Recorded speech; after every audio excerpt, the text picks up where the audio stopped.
Abel Ferreira chora muito e ataca o Flamengo. Técnico Felipe Luiz esculacha o Palmeiras. Bruno Henrique comemora a fase decisiva. E Léo Ortiz, recuperado, vai jogar a final. Essas e outras a partir de agora no seu canal Raflamelo. Cola esse dedo no like, ajude muito o nosso canal. Continue compartilhando os nossos conteúdos.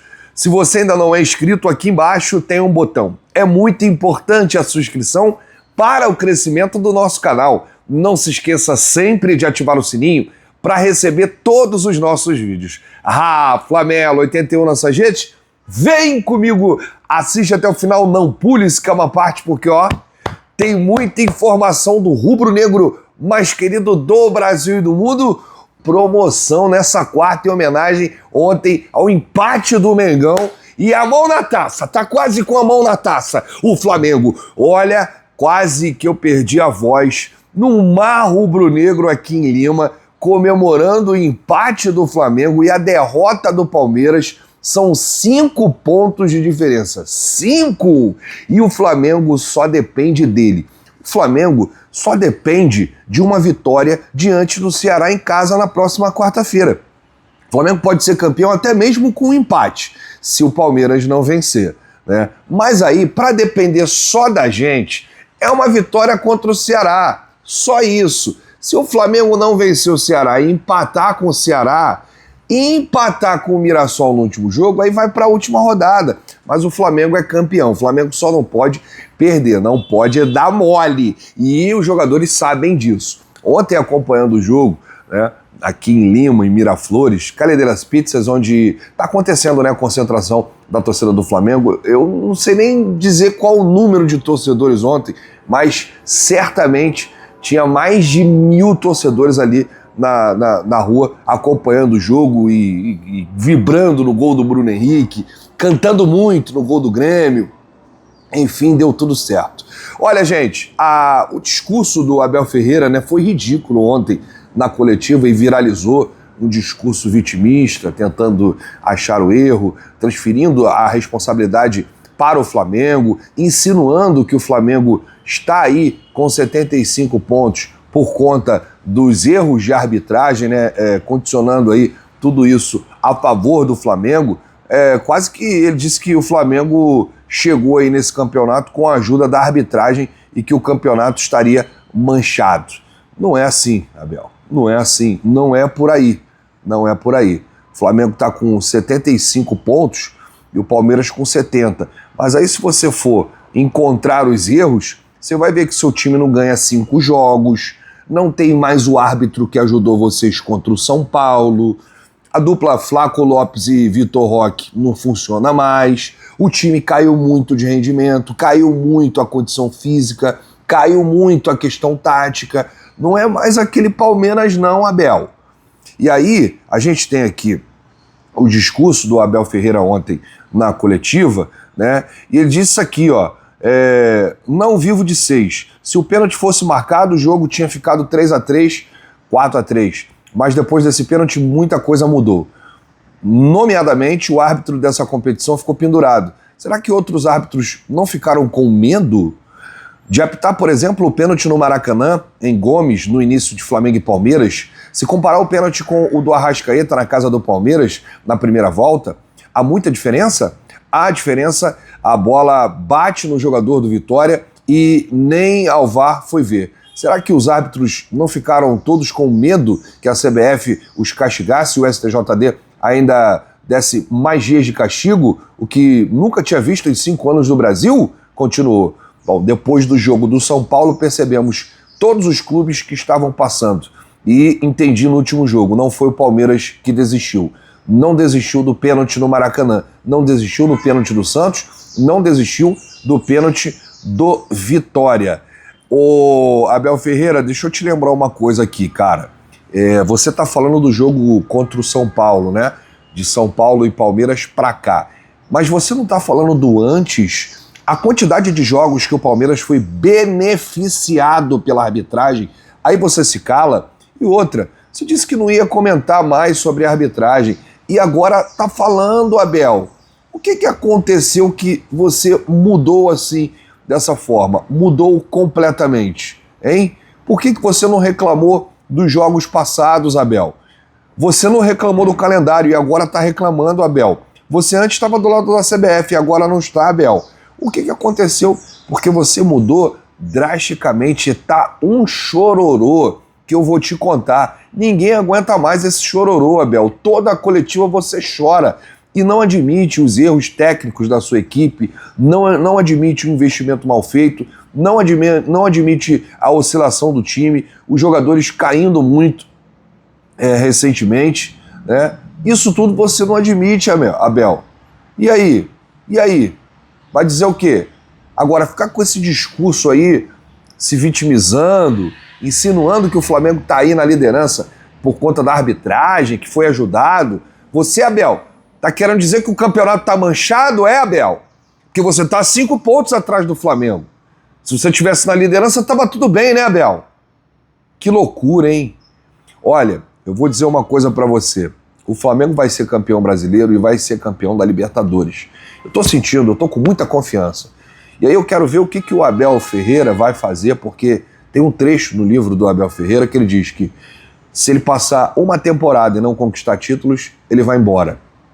Eu quero ver o que ele vai fazer no Palmeiras esse ano sem conquistar nada, rigorosamente nada. E aí, Abel? A coisa tá feia, né? Olha, o técnico Filipe Luiz respondeu à altura, né?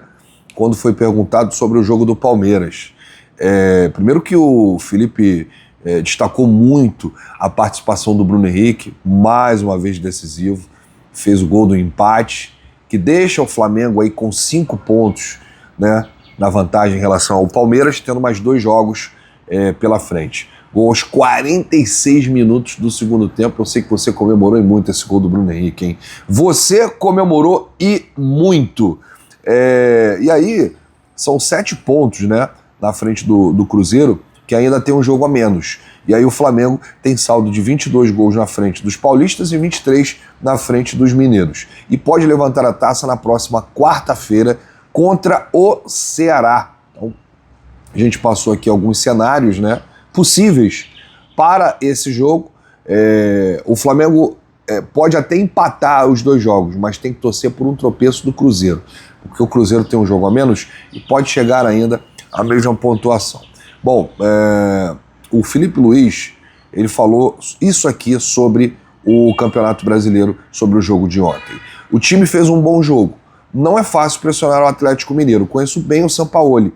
Trabalhamos juntos no Flamengo, sei como ele trabalha na parte ofensiva, como a equipe dele cria, e é muito difícil tirar a bola do Atlético.